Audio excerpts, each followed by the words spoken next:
Hey, some kind of squirrel or Meg, stop interrupting my program.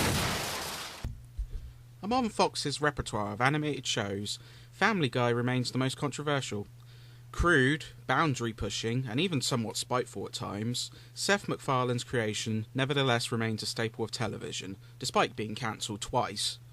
So a video game time was not a question of if it would happen, but when, and in 2006, High Voltage Games would deliver Family Guy video game.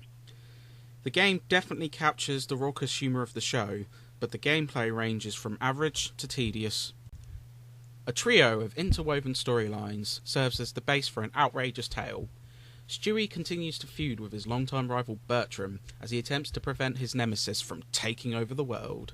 Peter, after being crushed by a satellite destroyed by Stewie, then attempts to confront Mr. Belvedere after he misbelieves his family has been kidnapped.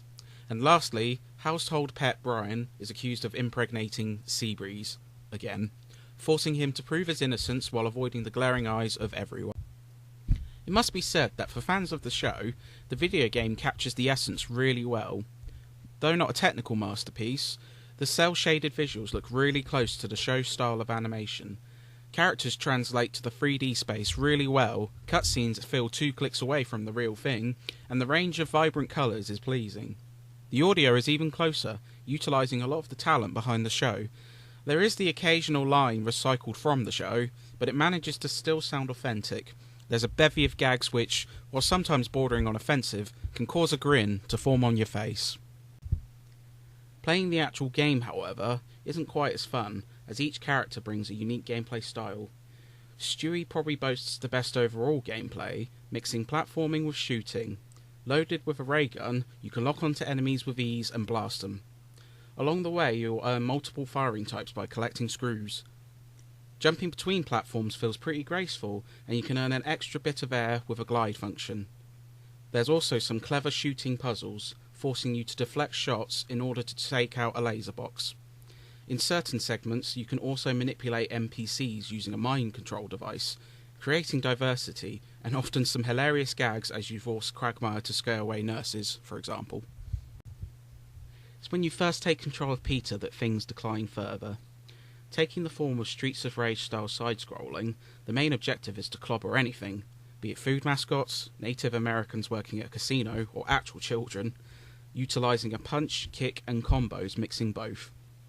Peter can also eat food to charge a meter, which allows you to perform either a spinning move or a powerful cloud attack.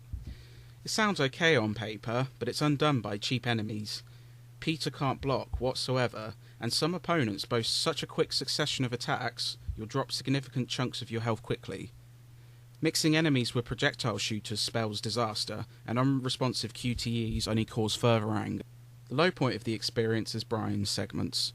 Forcing you into a slew of stealth missions while requiring you to collect objects strewn about the level, Brian instantly fails the moment he is seen. This is as tedious as it sounds. You can utilise a myriad of tricks to avoid this, hiding in the shadows, utilising disguises, and hiding as inanimate objects.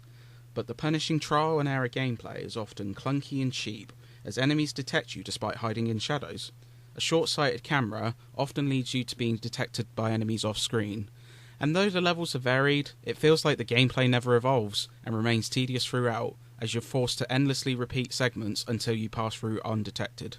It's the complete opposite of fun. There are around 22 levels, bouncing back and forth between the characters. Unfortunately, there's no level select, so you can't cherry-pick the best parts of the game. The only unlockable extra is the ability to replay the dozen or so mini-games which pop up throughout. Taking the form of non-sequiturs the show is known for, these little moments of humour are inoffensive, allowing you to own bonuses such as extra food meter, further ray gun upgrades, and temporary invisibility for Brian. They're pretty small chunks of gameplay though, certainly not enough to extend the lifespan beyond a weekend.